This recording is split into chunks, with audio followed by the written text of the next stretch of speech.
کیا روبوٹ انسان کی طرح سوچ سکتے ہیں؟ اسلام کیا کہتا ہے؟ دنیا کی تیز رفتار ترقی نے انسان کو ایک ایسے مقام پر لا کھڑا کیا ہے جہاں مشینیں محض کام کرنے والے اوزار نہیں رہیں، بلکہ سوچنے، فیصلہ کرنے اور خود سیکھنے کی صلاحیت حاصل کر چکی ہیں۔ مصنوعی ذہانت یعنی آرٹیفیشل انٹیلیجنس آج کی دنیا کی سب سے بڑی حقیقت بن چکی ہے۔ روبوٹ اب صرف فیکٹریوں میں کام کرنے والے آہنی بازو نہیں رہے، بلکہ وہ انسانوں کی طرح بات کرتے، سوالات کے جواب دیتے اور خود فیصلے لینے کی صلاحیت رکھتے ہیں۔ سوال یہ پیدا ہوتا ہے کہ کیا یہ ممکن ہے کہ ایک دن روبوٹ انسان کی طرح سوچنے لگے؟ کیا مشین کو وہ شعور، احساس اور فہم حاصل ہو سکتا ہے جو اللہ نے انسان کو دیا ہے؟ اور اگر ایسا ہو تو اسلام اس بارے میں کیا کہتا ہے؟ ان سوالات کے جوابات کو سمجھنے کے لیے ہمیں سائنس اور مذہب دونوں زاویوں سے اس معاملے کو دیکھنا ہوگا۔ سائنس کے مطابق مصنوعی ذہانت ایک ایسا نظام ہے جس میں کمپیوٹر یا روبوٹ کو اس طرح پروگرام کیا جاتا ہے کہ وہ انسانی دماغ کی طرح معلومات پر غور کرے، نتائج اخذ کرے اور خود فیصلہ کرے، لیکن یہ فیصلہ دراصل پہلے سے طے شدہ اصولوں اور ڈیٹا پر مبنی ہوتا ہے۔ انسان کے دماغ کی خصوصیت یہ ہے کہ وہ نہ صرف معلومات محفوظ کرتا ہے، بلکہ نئی معلومات سے سیکھتا ہے، احساسات کو سمجھتا ہے، محبت، خوف، خوشی اور غم محسوس کرتا ہے۔ ایک روبوٹ کے لیے یہ سب ممکن نہیں، کیونکہ اس کے اندر روح نہیں، بلکہ ایک کوڈ ہے۔ وہ صرف وہی کرتا ہے جو اسے کرنے کے لیے کہا جاتا ہے۔ دوسری طرف اسلام انسان کی تخلیق کو ایک خاص شان کے ساتھ بیان کرتا ہے۔ قرآن مجید میں اللہ فرماتا ہے، جب میں اسے درست کر لوں اور اس میں اپنی روح پھونک دوں تو تم اس کے لیے سجدے میں گر جاؤ۔ سورہ صوت 72۔ اس آیت سے واضح ہوتا ہے کہ انسان کی اصل قوت اور برتری اس کی جسمانی ساخت یا عقل نہیں، بلکہ وہ روح ہے جو اللہ نے اپنے حکم سے اس میں پھونکی۔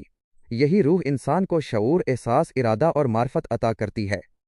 ایک روبوٹ میں لاکھوں سینسر، جدید ترین کمپیوٹر سسٹم اور لاکھوں لائنوں کا کوڈ ہو سکتا ہے، لیکن وہ روح کی جگہ نہیں لے سکتا، کیونکہ روح ایک الزوحی امر ہے جس کا علم صرف اللہ کے پاس ہے، جیسا کہ قرآن میں فرمایا گیا، اور وہ تم سے روح کے بارے میں پوچھتے ہیں، کہہ دو روح میرے رب کے حکم سے ہے اور تمہیں بہت تھوڑا علم دیا گیا ہے۔ سورہ اسراء 85۔ اسلام کے مطابق انسان کو جو عقل، فہم اور شعور دیا گیا ہے وہ صرف مادی نہیں بلکہ روحانی بنیاد رکھتا ہے۔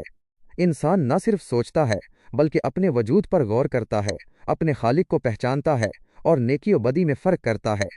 یہ وہ خصوصیات ہیں جو کسی روبوٹ یا مصنوعی ذہانت کے نظام میں ممکن نہیں، کیونکہ ان کے پاس اخلاقی احساس نہیں ہوتا۔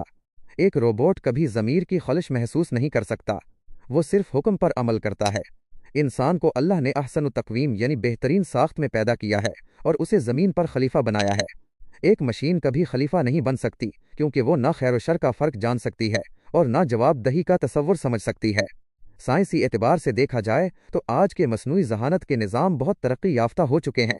وہ چہرے پہچانتے ہیں، زبانیں سمجھتے ہیں، خود لکھتے اور آرٹ تخلیق کرتے ہیں، مگر ان سب کے باوجود ان کی سوچ کی بنیاد انسانی بنائے ہوئے الگورتھم ہیں۔ یعنی روبوٹ خود سوچ نہیں رہا بلکہ وہ انسان کے بتائے ہوئے طریقے سے کام کر رہا ہے۔ اگر کوئی روبوٹ کوئی فیصلہ کرتا ہے تو وہ فیصلہ بھی انسان کے ڈیٹا، معلومات اور پروگرامنگ کی بنیاد پر ہوتا ہے۔ وہ آزاد سوچ نہیں بلکہ نقل ہے۔ ایک اور اہم پہلو احساسات کا ہے۔ انسان کسی منظر کو دیکھ کر متاثر ہوتا ہے، کسی کی تکلیف پر رو دیتا ہے، کسی خوشی پر مسکرا دیتا ہے۔ روبوٹ ان سب کا اظہار تو کر سکتا ہے، مگر یہ سب مصنوعی ہوتا ہے۔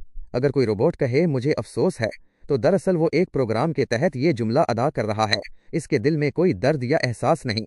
یہی وہ نقطہ ہے جہاں انسان اور مشین کے درمیان سب سے بڑا فرق پیدا ہوتا ہے۔ اسلام میں انسان کے اندر موجود عقل و فہم کو اللہ کی نعمت قرار دیا گیا ہے۔